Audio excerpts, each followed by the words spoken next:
So the Goku Black and Zamasu Future Trunks arc is heating up, but you gotta ask yourself, how is this fight going to end? How are Goku and Vegeta gonna be able to take these people out? Because if you go back to a couple episodes ago, they went to the future, they tried to fight them, and they got mollywopped. Goku, Vegeta, and Trunks all got their asses kicked at the hands of Goku Black and Zamasu. So how is it gonna be possible for them, without going to the hyperbolic time chamber for 1,000 years, to match up in strength with these people? Not to mention the fact that Zamasu is immortal, and how do you tackle that beast itself? So you gotta think where they're gonna get this power from. Obviously, one of the things that's been floating around for a while, is not 100% confirmed, but ultimately it's safe to assume that these earrings that they're wearing could potentially be another version of Potara earrings, aka the fusion earrings. If you go a little bit earlier on in Dragon Ball Super, one of the things was that Kibito Kai defused. The earrings are now available, so keep that in mind for the future of this video. One of the reasons why I think they defused is because there's that big connection with the Supreme Kai and Beerus that was introduced recently, so for him to have been Kibito Kai, it kind of would have been a gray area as to whether or not he's connected to Beerus. So I think that's one of the reasons why they separated, so that it could be a clear cut,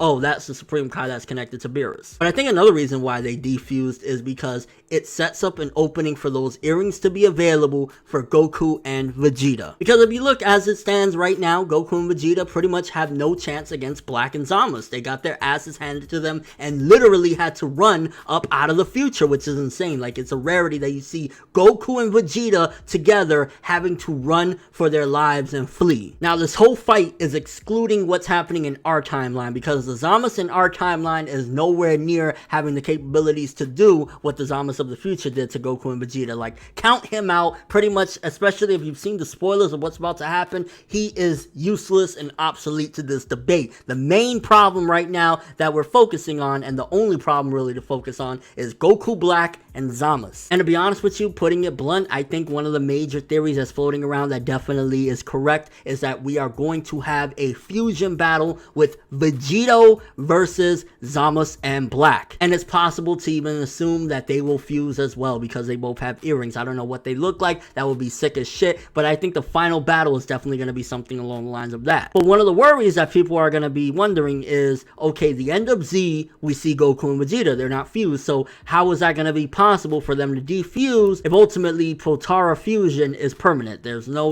cure to it. I mean, I guess they could go and have Buu like absorb them so that they could split up, so that's one possibility. Another thing is gathering the Dragon Balls or even the Super Dragon Balls to separate them as well. So as far as that problem of, the end of Z has to continue to be in continuity and fit to mesh Super into it, it's okay, because there's many different options for them to split. It's not really a permanent thing as it was originally explained because of the Dragon Balls. And again, at this particular point, with Goku and Vegeta and Trunks all being outmatched in the future with two villains, one of which is basically immortal, one of the things that I believe it was during the training sessions of Resurrection F that Whis and Beerus were trying to teach them early on is Goku and Vegeta, if they stuck together, if they truly fought as one, they will be a force to be reckoned with that's even stronger than Beerus. So it's somewhat safe to assume that Vegito would be even stronger than Beerus. So let's say, for example, that Beerus decided, you know what, I'm going to go to the future, I need to straighten this out, even though that's not my timeline per se, but I'm going to go to the future and I'm going to help you guys finish off the Zamasu and Black. If he gets wrecked as well, then what? But once again, since it was already mentioned that Goku and Vegeta together is stronger than Beerus,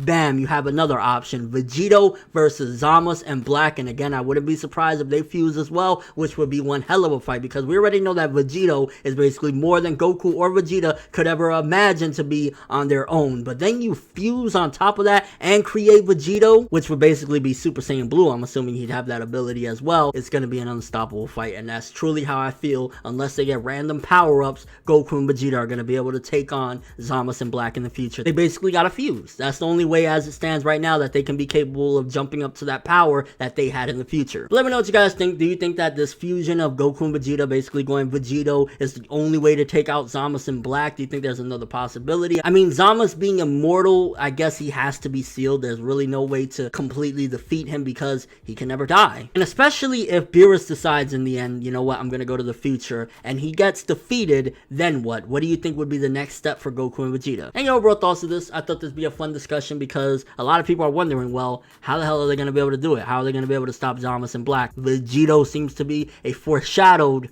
only last resort option at this point. Hang over your thoughts, but thanks for watching. Hope you enjoyed. If you liked anything I had to say or enjoyed the video, drop me a like. I'd greatly appreciate it. And if you want more from me, make sure to subscribe, follow me on Twitter, Instagram, and stalk my Facebook to get more when the video ends. I'm ForneverWorld, and as always, people, have an awesome day.